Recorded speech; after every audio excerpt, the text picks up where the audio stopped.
The night is fairly young, and so is the patient. A 20-year-old man who's been stabbed to the back and to the hand, who's got a fast heart rate. So we'll be putting out a trauma call and assembling the team. I think we have about 15 minutes. The well-practiced routine begins again for the Thursday night team in resus. Advanced routine, resus, please. Thank you, thanks. 10 minutes later, the young man is wheeled in. Another stab victim, another robbery victim. Right, ready? So Claire's going to be leading. Can we have some quiet for the handover, please? Okay, 20-year-old male, victim of a street robbery. He's got 2 wounds, 2 injuries. He's got to his hand, his left hand. With blood from his wounds staining his trainers, the team check the young man's injuries. As they do, news of another patient comes in. So there's another trauma on the way in about 3 minutes, so I'm going to sort of split the team up when we've done the handover and the primary survey.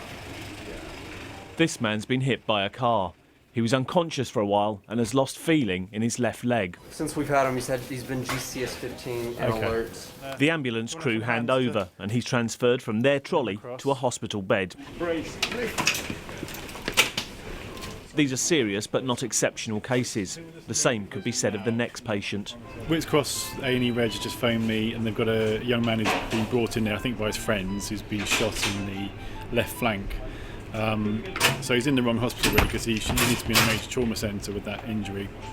An ambulance wouldn't have taken him there, but because they made their own way there, they've ended up there. So they're going to send him straight across here, and we'll get the trauma team and see what the injuries are. He's got 1 gunshot wound to left flank, no exit wounds. This door here, close to the That goes into the corridor there, yeah. With the young man come the armed police, 1 on each exit of the resus unit. This is what they do every time there's a gunshot victim brought in. Just keep still, we're going to do everything for you. He's got an entry wound we've seen on the left side of his body in his flank, and he's got the majority of the bullet is lying in the right side of his abdomen, having gone through his bowel and several other structures on the way there. So he's got a belly full of blood, bleeding from his bowel and possibly from other structures there. He's got some gas that's escaped from his bowel, but I suspect there's going to be a lot of other injuries in there, which the bullet's gone right the way across from one side to the other. So yeah, he's got life-threatening bleeding, and he needs to go for an operation to save his life. An hour later, he's taken for that operation. The surgeon in charge, Karen Brohy, gets plenty of practice at this. Too much, in fact. Too many young lives ending up on his operating table. Another young man. It's probably one of about 100 gunshots that we'll see this year, and one of about 700 stabbings that we'll see this year.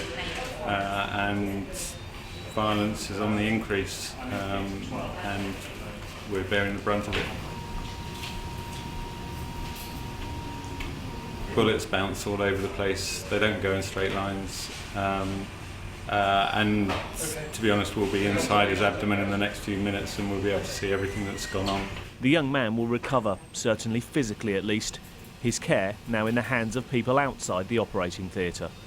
Karl Mercer, BBC London News.